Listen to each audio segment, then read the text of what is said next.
Meus amados, vamos abrir a palavra de Deus então, no livro de Apocalipse, capítulo 4, por gentileza. Apocalipse, capítulo 4.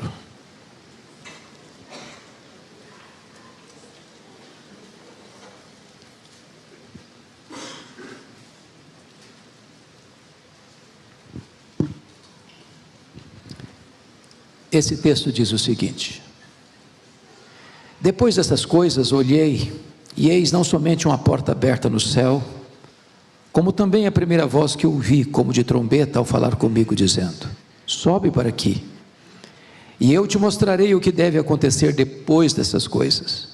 Imediatamente eu me achei em espírito, e eis armado no céu um trono, e no trono alguém sentado.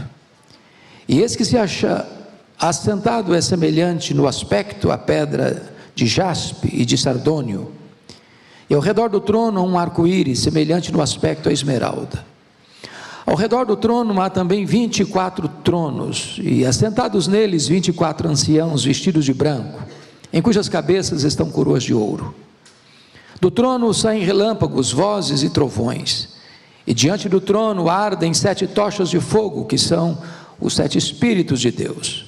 Há diante do trono um como queimar de vidro, semelhante ao cristal, e também no meio do trono e à volta do trono 4 seres viventes cheios de olhos por diante e por detrás. O primeiro ser vivente é semelhante a leão, o segundo semelhante a novilho, o terceiro tem o rosto como de homem, e o quarto ser vivente é semelhante à águia quando está voando. E os 4 seres viventes, tendo cada um deles respectivamente 6 asas, estão cheios de olhos ao redor e por dentro, não tem descanso nem de dia nem de noite, proclamando: Santo, Santo, Santo é o Senhor Deus, o Todo-Poderoso, aquele que era, que é e que há de vir.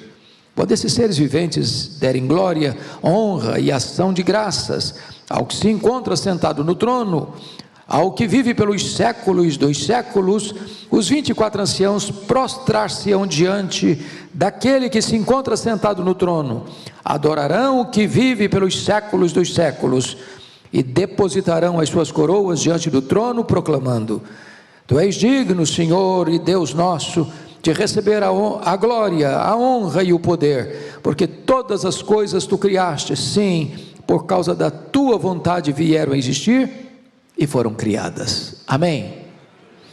Eu gostaria de meditar com vocês hoje sobre o seguinte tema: não tenha medo, Deus está no trono.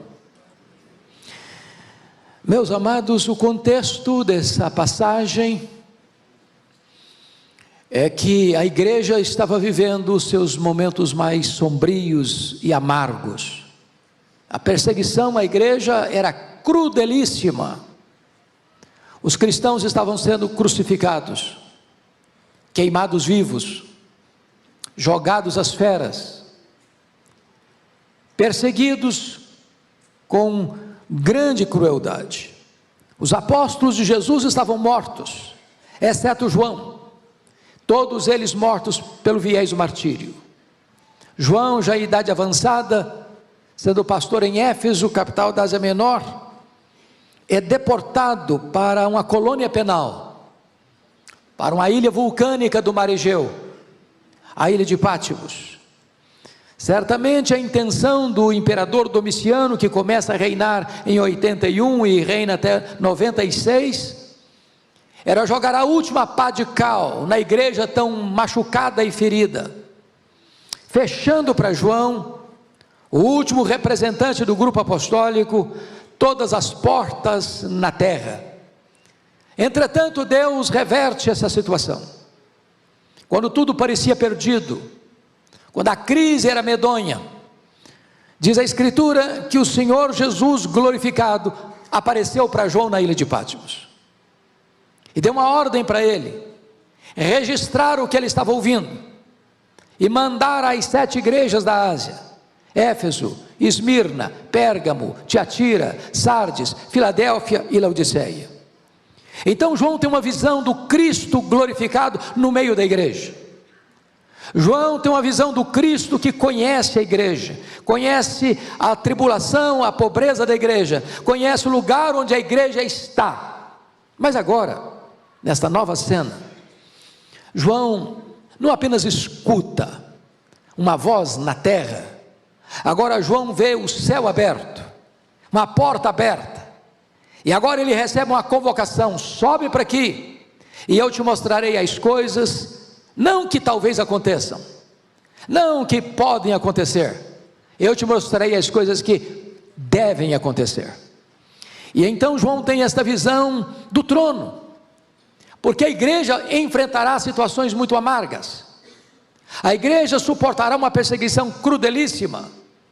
Com a abertura dos selos, o mundo persegue a igreja.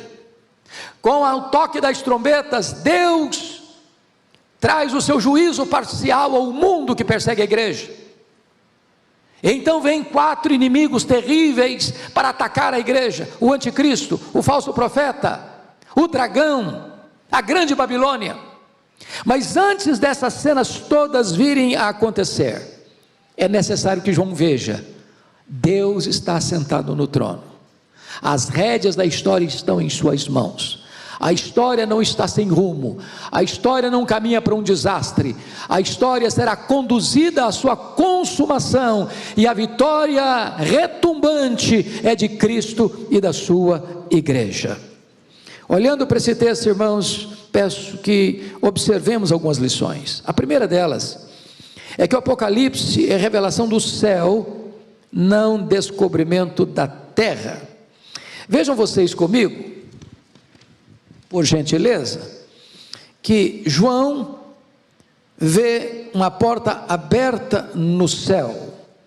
A revelação de Deus, o conhecimento do futuro, não emana da investigação humana, não aparece em virtude de pesquisa ou perquisição humana, não vem por meio de descobertas místicas. O futuro é revelado por Deus. Nós só podemos conhecer o amanhã se Deus nolo revelar a nós. Fora da soberania de Deus, não há conhecimento do amanhã. Não está nos astros, nas profecias humanas, nos mecanismos místicos. O futuro pertence a Deus, e é Deus quem vai trazer entendimento acerca do futuro. É curioso que quando João escuta esta voz, ele diz: as coisas que em breve devem acontecer. Eu gosto dessa expressão, porque não é que as coisas talvez aconteçam. Se os astros forem favoráveis, talvez aconteça. Se os homens cooperarem, talvez aconteça. Se os grandes deste mundo trabalharem bem, talvez aconteçam. Não, eu te mostrarei as coisas que devem acontecer. Deus é o agente, Deus está por trás, Deus é quem conduz a história à sua consumação. No trono Deus determina, não há acaso, não há falta de controle, o futuro está nas mãos de Deus. Agora, vejam vocês, o segundo ponto que eu quero destacar, é que Deus está sentado no trono do universo. Vejam vocês comigo o verso 2, por favor. João vê um trono no céu. Imediatamente eu me achei em espírito, e eis armado no céu um trono, no trono alguém sentado. É porque ele não podia estar fisicamente, porque com esse corpo nosso vulnerável, frágil, jamais João suportaria a glória de Deus. Esse Deus é luz e habita em luz inacessível. Jamais ele poderia contemplar o que contemplou, a não ser por meio de uma visão. Então ele se acha em espírito, e o que ele vê no céu é um trono. E trono fala de soberania, trono fala de controle, trono fala de governo. O que Apocalipse retrata para nós, irmãos, é que nós cremos no Deus Todo-Poderoso que está no trono, que Ele reina, que Ele governa, que Ele tem o controle, que Ele tem a condução da história em suas mãos. Aliás, no Novo Testamento, a palavra trono aparece nada menos do que 67 vezes. Mas só em Apocalipse a palavra trono aparece 47 vezes. Só no texto lido a palavra trono aparece 12 vezes. A grande ênfase desse capítulo 4 de Apocalipse é que Deus é soberano, é que Ele está sentado no trono e que Ele tem o controle da história, da sua vida, da minha vida, da igreja, nas suas poderosas mãos. Então entendamos isso. O universo, à luz da Bíblia, não é geocêntrico. O universo, à luz da Bíblia, não é heliocêntrico. O universo, à luz da Bíblia, é teocêntrico. Deus está no trono e Ele reina e Ele governa. Mas notem ainda comigo, João viu o glorioso Deus assentado no trono. Porque notem, ele não descreve Deus, ele diz, no versículo 12, e eis armado no céu um trono, e no trono alguém sentado. E quando ele vai olhar este alguém, ele não ousa descrever o ser de Deus. Ele não ousa fazer isso. Ele precisa usar imagens, figuras, que o homem possa entender. Então veja comigo, que ele vê Deus no seu esplendor, no seu fulgor, no seu brilho. E ele pega duas pedras preciosas. Ele pega o jaspe, conforme o versículo de número 3, e ele pega a pedra de sardônio. Jaspe era a pedra mais translúcida, mais clara, mais límpida, como a luz. O jaspe aqui seria o nosso diamante. Sardônio era uma pedra vermelha, puríssima na sua gema. O que ele quer descrever para nós é que o trono de Deus tem a característica do diamante e do sardônio. Se a pedra branca de jaspe descreve a santidade de Deus, sardônio descreve o juízo de Deus. O que ele quer mostrar é que esse que está sentado no trono é santo e é justo. Os Césares de Roma, patrocinando crudelíssimas perseguições à igreja, estavam num trono humano, mas eles não eram santos e eles não eram justos. Mas o soberano Senhor do universo é santo e é justo. É esta visão que ele está tendo. Mas você pode perguntar ao texto, quais eram as características do trono de Deus? O que João vê?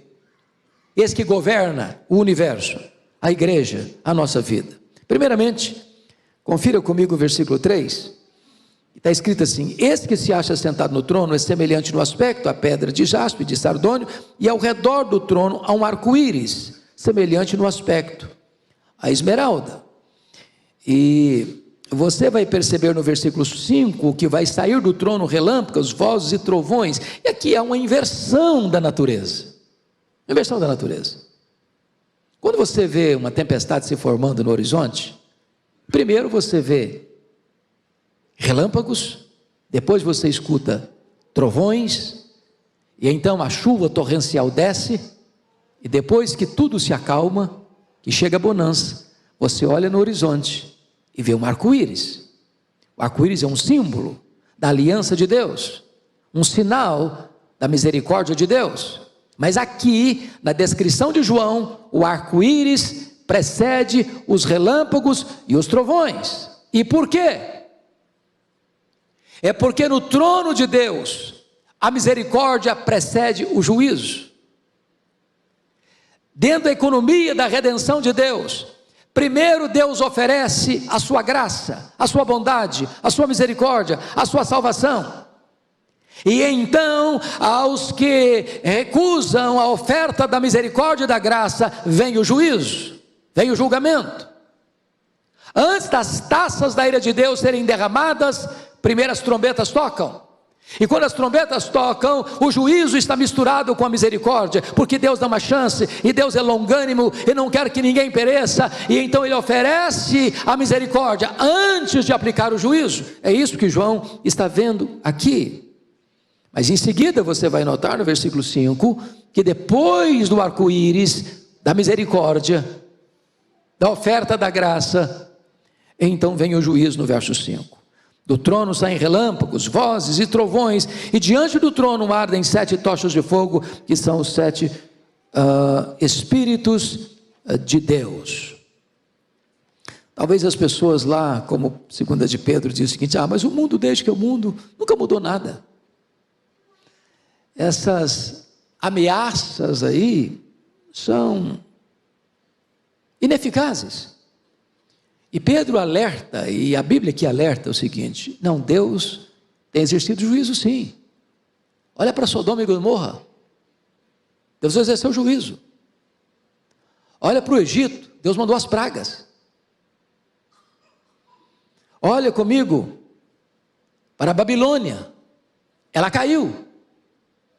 Olha comigo para Jerusalém, ela foi tomada 2 vezes. E quando você lê 586 a.C. e 70 depois de Cristo, Jerusalém não caiu porque ela era vulnerável a um poder militar mais forte. Ela caiu nas 2 vezes porque Deus a entregou. É juízo de Deus. Então que todos nós nos alertemos sobre isso. Deus é o Deus cheio de graça e misericórdia, mas Deus também é o Deus do juízo. Aqueles que recusam a graça, terão que enfrentar o juízo. Aqueles que não entendem a oferta do arco-íris, terão que enfrentar os relâmpagos, os trovões e as vozes de juízo que emanam do trono. Mas em terceiro lugar, o trono que João vê, irmãos, é um trono de santidade. Olha o versículo 6 comigo, por favor. Havia diante do trono um como que mar de vidro, semelhante ao cristal. Também no meio do trono e à volta do trono 4 seres viventes, cheios de olhos por diante e por trás. Quando diz que o trono era como um mar de vidro, a ideia